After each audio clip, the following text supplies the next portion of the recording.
বানি এসারসিন আল্লামা শাহ সুবিন এসারউদ্দিন আহমদ রহমতুল্লাহ বলছেন, বাবা আমাকে আল্লাহ যত নিয়ামত দিয়েছে এর প্রধানত তিনটা কারণ আছে। এক হলো সুন্নাতের আমল, দুই নিয়াত, ভালো স্বচ্ছ একটা নিয়াত, নাম্বার তিন পর্দা।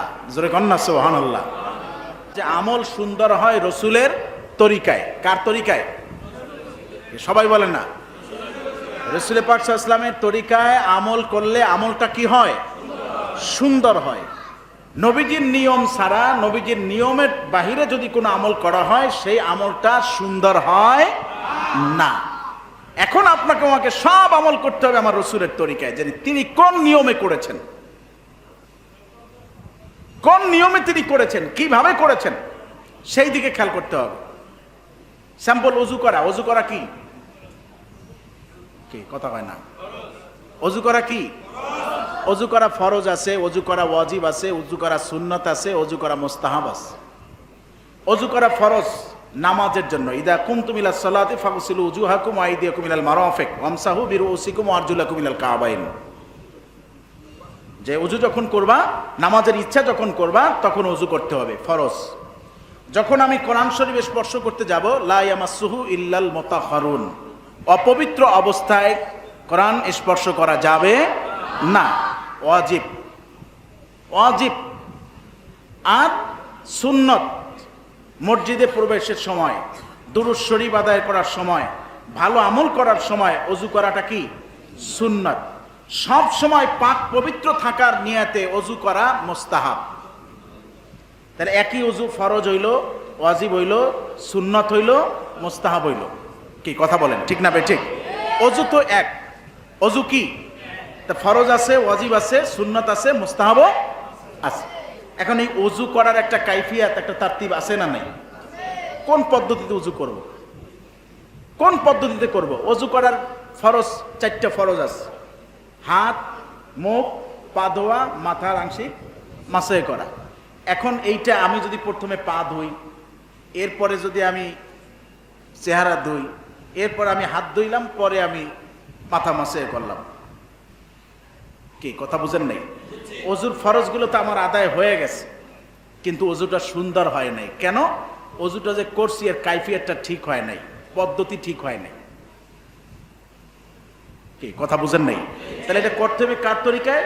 নবীজির তরিকায়। নবীজি কিরকম শিখেছে তাই হাদিস শরীফে বিস্তারিত ভাবে রাসূল পাক সাল্লাল্লাহু আলাইহি ওয়াসাল্লাম উজুর বর্ণনা দিয়েছেন, যে তোমার উজুটা এইভাবে এইভাবে এইভাবে এভাবে হবে।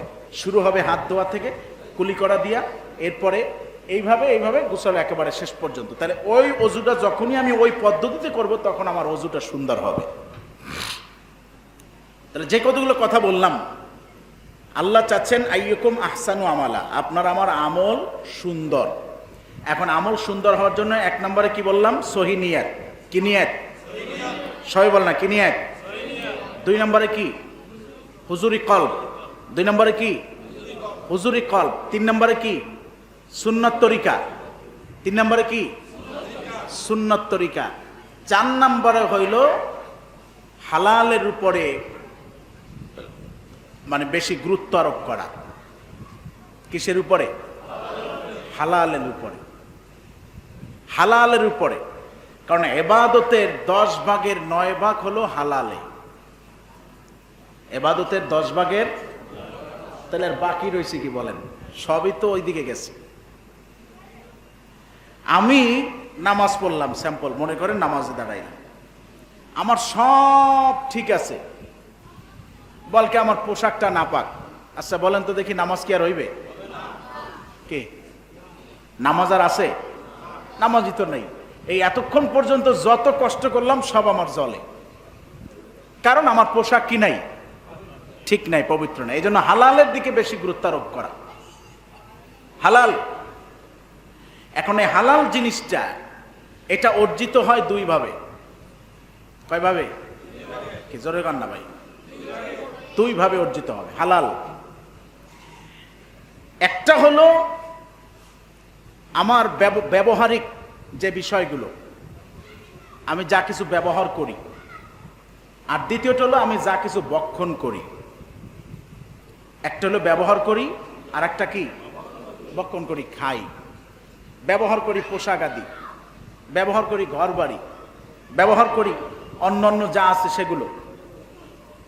আর খাই কি রিজিক, ফল ফ্রুট হোক, গোশত হোক, অন্যান্য মাছ হোক বা অন্য শাকসবজি হোক, এগুলো আমি ভক্ষণ করি। তাই একটা খাই আর একটা কি করি? ব্যবহার করি। বলেন, একটা খাই আর একটা কি করি? ব্যবহার করি। তাহলে যেটা আমি খাচ্ছি সেটাও আমার হালাল হতে হবে, আর যেটা ব্যবহার করতেছি সেটাও আমার কি হতে হবে? হালাল হতে হবে। ব্যবহার যেটা আমি করতেছি, জামা টুপি থেকে শুরু করে শরীরের পোশাক আদি যেটা আমি ব্যবহার করি, নবীজি বলছেন যে কোনো একটা জামা যদি কেউ খরিদ করে, একটা জামাটার দাম মনে করেন 1000 টাকা, 1000 টাকা দিয়ে একটা জামা খরিদ করলো, 999টা টাকা তার হালাল। কত? 999 টাকা তার হালাল। একটা টাকা হইল হারাম। হতে পারে সেটা ঘুষের, অথবা সুদের, অথবা ভাইয়ের হক নষ্ট করে আনছে, অথবা চুরি করে আনছে, অথবা ডাকাতি করে আনছে, অথবা বোনের সম্পদ নষ্ট করছে, অথবা এতিমের সম্পদ নষ্ট করছে, অথবা জনগণের সম্পদ নষ্ট করছে, অথবা রাজ্যের মানে দেশের সম্পদ নষ্ট করছে। এই বিভিন্নভাবে ছল ছাতুরি করে সে ওই টাকাটা উপার্জন কইরা 999 টাকার মধ্যে যোগ কইরা 1000 টাকা দিয়ে একটা জামা খরিদ করছে। নবীজি বলছেন ওই জামাটা পুরোটাই নাপাক। পুরোটা কি? কথা বলে না, পুরোটা কি? ওই জামাটা গায়ে দিয়ে যত ওক্ত নামাজ পড়বে, যত বছর নামাজ পড়বে, এক ওক্ত নামাজ বলেন, কোন তাসবিহ তাহলিল বলেন, কোনো কিছুই আল্লাহর দরবারে কবুল হবে না। এরকম ব্যবহারিক ক্ষেত্রে আপনি যত যা বলেন, প্রত্যেকটা বিষয় এক। আমি একটা সুন্দর বিছানার চাদর কিনলাম, ওই সুন্দর বিছানার চাদর কিনে আমি বিছানা বিছাইয়া দিয়া, পায়ের উপরে পা দিয়া, মাথায় সুন্দর মুলায়ম বালিশ দিয়া আমি সেখানে বসে তাসবিহ পড়তেছি। কি পড়তেছি? তাসবিহ পড়তেছি, জিকির আজকার করতেছি। কিন্তু আমি যেই জায়গাটা বৈশা রইলাম, ওই পোশাকটা, ওই জায়গাটা নাপাক। ফলে আমার ওই তাসবিহ তাহলিল যতই হোক না কেন, ওটা দ্বারা আমি আল্লাহ পাক রব্বুল আলামিনের কুরবাত হাসিল করতে পারবো না। আল্লাহ আমার উপরে রাগ আছে, গোসা আছে যে তুই যে জায়গাটায় বসে আছো একটা অপবিত্র জায়গা, তুই যে ঘরটায় আছো ওই ঘরটা অপবিত্র, ওখানে আল্লাহর রহমতের ফেরেশতা নাই।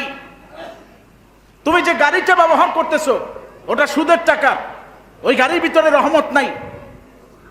তোমার ব্যবহারিক আনুষঙ্গিক যত সরঞ্জাম আছে এগুলো অপবিত্র। সুতরাং এই অপবিত্র জিনিস তো আল্লাহর দরবারে গ্রহণযোগ্য নয়। কারণ ইন্নাল্লাহা ইউহিব্বুত তাওয়াবিনা ওয়া ইউহিব্বুল মুতাতাহহিরিন। একদিকে আল্লাহ তওবাকারীকে ভালোবাসেন, অপরদিকে পবিত্রকারীকে আল্লাহ ভালোবাসেন, যে পবিত্রতা অবস্থায় থাকে। সুবহানাল্লাহ বলবেন না? তাহলে তোমার ব্যবহারিক যে জিনিসগুলো সেগুলো পবিত্র হতে হবে, আর তোমার খাদ্যটাও পবিত্র হতে হবে। কি বলেন? ওই মানুষটি যখন আল্লাহর জিকির করে শয়তান ওখান থেকে চলে যায়, আর মানুষটি যখন আল্লাহর জিকির থেকে গাফেল হয়ে যায়, শয়তান তখনই আবার এসে কলবে বসে পড়ে। সেই জন্য আমাদেরকে জিকিরের তালিম, যে সবসময় জিকির করতে থাকবা, জিকিরের অবস্থায় থাকবা, আল্লাহর স্মরণে থাকবা।